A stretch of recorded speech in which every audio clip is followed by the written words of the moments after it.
পুরীর জগন্নাথ মন্দির শুধুমাত্র আমাদের ঐতিহ্য নয়, আমাদের আবেগ। এখানকার রহস্যের সমাধান আধুনিক বিজ্ঞানও করতে সক্ষম হয়নি। ভগবান জগন্নাথকে নিয়ে বেশ কিছু ঘটনা শুনতে পাওয়া যায়। আমরা আজ এমনই এক ঘটনা সম্পর্কে বলবো যা শোনার পর হয়তো আপনারা বাকরুদ্ধ হয়ে যেতে পারেন। সবাই কমেন্টে অবশ্যই জয় জগন্নাথ লিখবেন। সকলকে পুরাণ কথা নতুন একটি ভিডিওতে স্বাগত। আজকে আপনারা জানবেন জগন্নাথ দেবের এক অলৌকিক লীলা। ভিডিওতে এগোনোর আগে আপনি যদি আমার চ্যানেল নতুন হয়ে থাকেন তাহলে চ্যানেলটিকে সাবস্ক্রাইব করে পাশে বেল আইকনে ক্লিক করতে ভুলবেন না, কারণ আমরা সবার প্রথমে এই ধরনের দরকারি তথ্য নিয়ে আসি। পুরীর জগন্নাথ মন্দির আবার দেখা গেল রক্তের দাগ। আমাদের সবার আরাধ্য জগন্নাথ দেব এই সংকেত দিয়ে কী বোঝাতে চাইছেন? এমন কি ঘটনা ঘটতে চলেছে যার জন্য প্রভু জগন্নাথ আমাদের সতর্ক করছেন? যখনই পুরীর জগন্নাথ মন্দিরে কোনো কারণে রক্তের দাগ দেখা যায়, তখনই প্রভু জগন্নাথের সঙ্গে সঙ্গে সুদর্শনজির মহাস্নান বিধি করা হয়। এই পরম্পরা বহুদিন ধরে চলে আসছে। এই বিধি মন্দিরের শুদ্ধতা সম্পর্কে আমাদের অবগত করায়। মন্দিরের মধ্যে কিছু সেবায়েতের মধ্যে হাতাহাতি হয়েছিল, যার ফলে রত্নবেদীর পাশে যেখানে স্বয়ং ভগবান জগন্নাথ বিরাজ করেন সেইখানে রক্তের দাগ দেখা গিয়েছিল। সেই সময় জগন্নাথ দেবের মহাস্নান বিধি করা হয়েছিল। আপনার কি এটা জানা আছে যে শ্রীমন্দিরের ভেতরে বারবার একই ঘটনা কেন ঘটছে? এই সব ঘটনার দ্বারা ভগবান জগন্নাথ আমাদের কি সূচনা দিতে চাইছেন? ভবিষ্যমালিকা গ্রন্থে লেখা আছে যে ভক্তরা যখন বারংবার একই ঘটনার পুনরাবৃত্তি দেখবেন, তখনই বুঝতে হবে যে ভগবান মন্দিরে আর নেই, তিনি মনুষ্য রূপ ধরে আবার জন্মগ্রহণ করেছেন। এই সময় এমন কিছু ঘটনা ঘটবে যেটা থেকে আমরা সহজেই বুঝতে পারবো যে ভগবানের আবার মনুষ্য রূপ ধরে পুনরাগমন হতে চলেছে। যেমন মন্দিরের কোনো অংশ থেকে পাথর খসে পড়া, যেটা একবার না বারবার বহুবার হবে, এবং যখন প্রথম পাথর খসে যাবে সেটা অনাবড়া থেকেই খুলে পড়বে। এছাড়া আরেকটি ঘটনা আছে, ভগবানের যে কল্পতরু বৃক্ষ আছে সেই বৃক্ষ থেকে কোনো না কোনো ডাল ভেঙে পড়বে।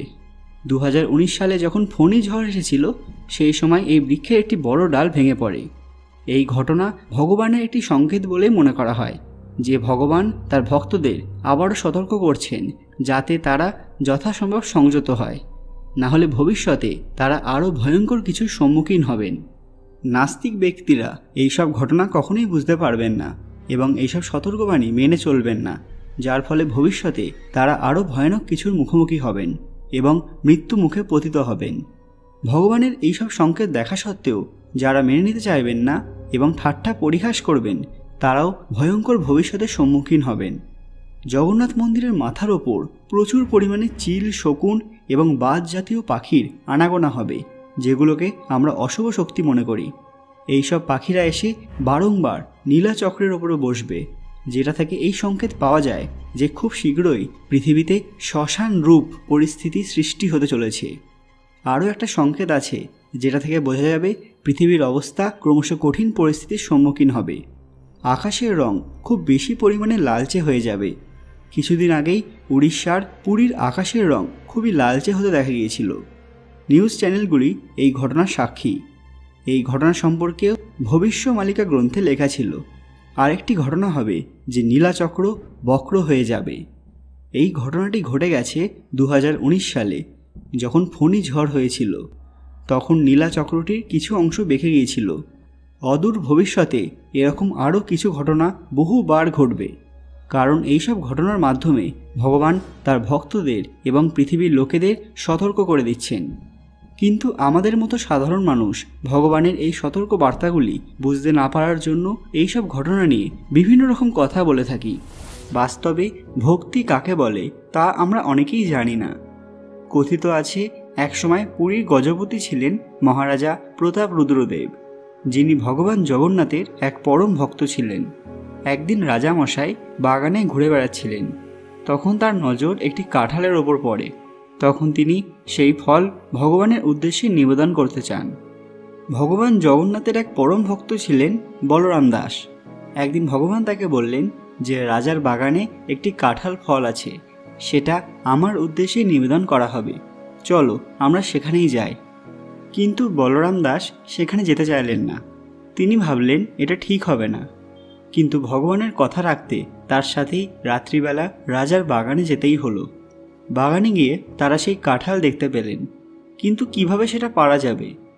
তখন বলরাম দাস বললেন, হে প্রভু, আপনি আমার পিঠে পা দিয়ে গাছ থেকে ফল পেড়ে নিন। সেই কথা মতো ভগবান তার পিঠে এক পা রাখলে বলরাম দাস চেঁচিয়ে ওঠে, হে প্রভু, আমায় রক্ষা করো। তখন ভগবান তার পা সরিয়ে নিলেন। বলরাম দাস বলল, প্রভু, আপনি কি করতে যাচ্ছিলেন? এই সম্পূর্ণ ব্রহ্মাণ্ড সংসার আপনার মধ্যেই সমাহিত। এর ভার আমার মতো এক সাধারণ মানুষ কিভাবে সহ্য করতে পারবে? জগন্নাথদেব হেসে বললেন, এবার তাহলে কি করা যায়? বলরাম দাস বললেন, আমি আপনার পিঠে দাঁড়িয়ে ফলটি পেড়ে আনছি। সেই কথা মতো কাঁঠাল ফলটি পাড়া সম্ভব হলো। এরপর তারা খুবই আনন্দের সঙ্গে ফলটি খেতে লাগলেন। হঠাৎ বলরাম দাসের খুব ঘুম পায়। তিনি ওখানেই নিদ্রাচ্ছন্ন হয়ে পড়েন। দেখতে দেখতে রাত কেটে সকাল হয়ে যায়। ঘুম ভাঙতেই তিনি অবাক হয়ে যান যে ভগবান আর সেখানে নেই, তিনি একাই রয়েছেন। হঠাৎ সেখানে মহারাজার বেশ কিছু সৈনিক চলে আসে এবং তাকে চোর ভেবে দড়ি দিয়ে বেঁধে নিয়ে যায়। এই ঘটনায় রাজা অত্যন্ত ক্রোধান্বিত হন এবং বলরাম দাসের কাছে জানতে চান যে এই কথাগুলো কি সত্যি, কিন্তু কোনো উত্তর পান না, কারণ রাজাকে সত্যি বললেও তিনি হয়তো বিশ্বাস করবেন না। শেষ পর্যন্ত তাকে কঠোর শাস্তি দেওয়া হয়। পিঠে চাবুক মারার পর তাকে কারাগারে বন্ধ করে দেওয়া হোক, এমনটাই আদেশ দেন মহারাজ। সৈন্যরা সেই মতো তাকে কঠোর দণ্ড দেন। রাত্রিবেলা কারাগারে শুয়ে বলরাম দাস ভগবানকে বললেন, হে প্রভু, এতে আমার কি দোষ ছিল? আপনিই সব কিছু খেলেন আর এরা আমায় শাস্তি দিল। সেই রাতেই ভগবান রাজাকে স্বপ্নে দেখা দিয়ে বললেন, হে রাজন, তুমি যাকে কারাগারে বন্দি করে রেখেছ সে আমার পরম ভক্ত। তুমি আমার জন্য ওই কাঁঠাল রেখে দিয়েছিলে, আমি সেই কাঁঠাল গ্রহণ করেছি, তাহলে তুমি কেন আমার ভক্তকে কষ্ট দিচ্ছ? আচমকা রাজার ঘুম ভেঙে যায়।